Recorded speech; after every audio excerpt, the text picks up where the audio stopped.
ठिकाणी आपण अकोला तालुक्यातील मौजा उजगाव येथे शेत शिवारामध्ये उपस्थित आहोत। या गावाच्या शिवारात बघितलं तर बऱ्याच शेतकऱ्यांनी रब्बी हंगामामध्ये मोहरीची लागवड केलेली आहे। तर आपला परिचय सांगा। मी सुखदेव दादूजी पटले, मुक्काम उजगाव, पोस्ट तालुका तहसील साकोली। मला एक सांगा, तुमच्या गावामध्ये खूप मोठ्या प्रमाणावर मोहरीची लागवड दिसते, ही कशी काय तुमच्याकडे एवढी लागवड वाढलेली आहे?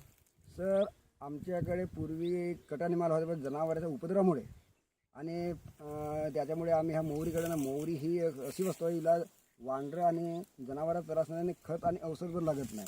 ही जी माझ्या हातामध्ये वाण आहे, ही वाण आहे शून्य मशागतीची, म्हणजे पाण्याचं साधन नसताना आपण धानामध्ये हिला धान काटायच्या आधी 15 आधी हे वाण टाकून द्यायचं।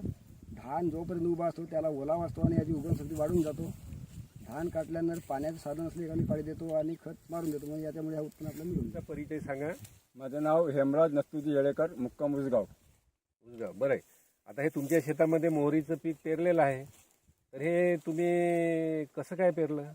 आम्ही बघितलं परिसरात की बरेचशा लोकांकडे ओलिताची सोय असल्यामुळे त्यांनी नागरटी वगैरे करून याची लागवड केलेली आहे, बरोबर? आणि तुमच्या शेतात बघितलं तर हे इथं काही तशी नागरटी वगैरे केलेली दिसून येत नाही, तर तुम्ही हे कशा पद्धतीने पेरलं? तुम्ही एक कोरडवाहू शेतकरी आहात तर? सर, हे 15 ऑक्टोबरला आपण पेरलं, धानाच्या अगोदर, म्हणजे धान काटणीच्या 15 दिवसा पहिले।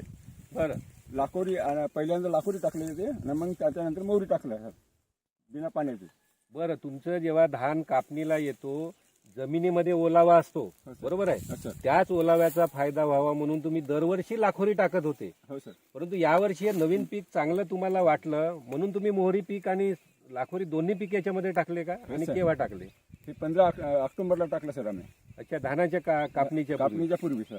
बरं, तुम्हाला मग खर्च किती आला समजा हे पीक सर, लागवडीचा? आता टाकणीच्या वेळेस खर्च नाही, फक्त आपण कास्त शेतकरी जेव्हा आपण 1 घंट्याचं काम आहे सर।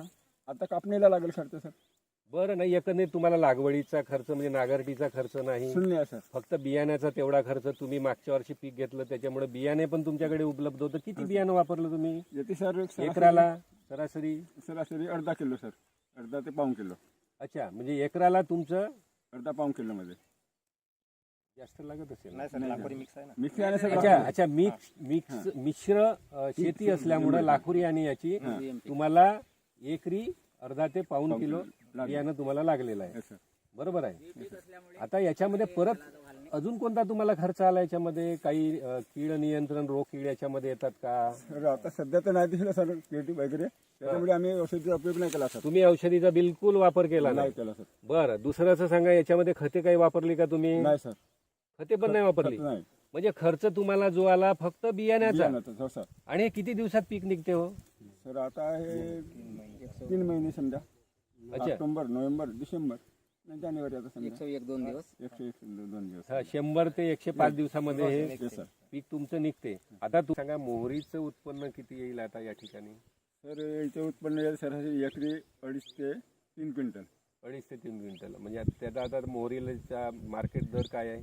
आता सरासरी 40 ते 45 असेल सर। 40 ते 45 रुपये किलो, म्हणजे 4 ते 4.5 हजार रुपये क्विंटल आहे। Yes, sir. मग तुमच्याकडे 2.5 क्विंटल तुम्हाला होणार आहे, तर त्याच्यापासून मिळणारा नफा तर तुम्हाला 11 ते 12 हजार रुपये, बरोबर आहे? Yes, sir. मिळणारा पैसा जो आहे। आणि याच्यासोबत लाखोरी पण तुम्ही टाकली हो, आहे। सर. लाखोरीपासून काय मिळू शकतं याच्यामध्ये एका क्विंटल? हो सर, लाखोरी 1 क्विंटल सरासरी 1 क्विंटलचा भाव काय? 60 रुपये जरा सर। आता 60 रुपये किलो आहे। हा, मग म्हणजे 6,000 रुपये लाखोरीचे हा. आणि तुम्हाला 11 ते 12 हजार रुपये मोहरीची। मोहरीचे, म्हणजे 17 ते 18 हजार रुपये तुम्हाला एकरी या ठिकाणी उत्पन्न मिळणार आहे। हो सर। आणि खर्च किती तुमचा? खर्च आता या 18,000 मधून सरासरी 3-4 हजार रुपये खर्च सर। 3,000 रुपये कापणी कोपणी चुरणी वगैरे, कापणे मळणी वगैरे करण्याचा, हो सर। हा, म्हणजे तुम्हाला 17,000 मधून 3 ते 3 हजार रुपये वगैरे खर्च आहे, गेला, म्हणजे 13 ते 14 हजार रुपये तुम्हाला निवडणूक निव्वळ नफा या ठिकाणी मिळणार आहे। हो सर।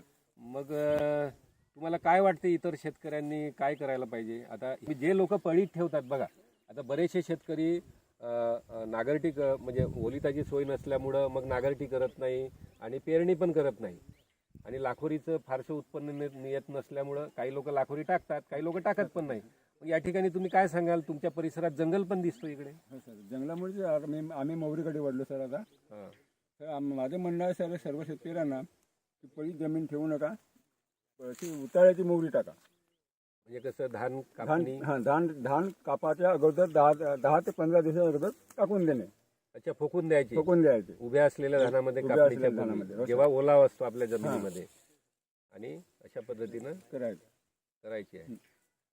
त्यानंतर या ठिकाणी या शेतकऱ्यांच्या तर्फे किंवा कृषी विभागातर्फे आम्ही विनंती करतो की जे शेतकरी ज्यांच्याकडे सिंचनाची सोय नाही त्यांनी धान कापणीच्या अगोदर 10 दिवस अगोदर जर भात शेतीमध्ये जर मोहरी टाकून दिली फोकीव पद्धतीने, तरी पण अत्यंत चांगल्या प्रकारे या ठिकाणी उत्पन्न मिळू शकते.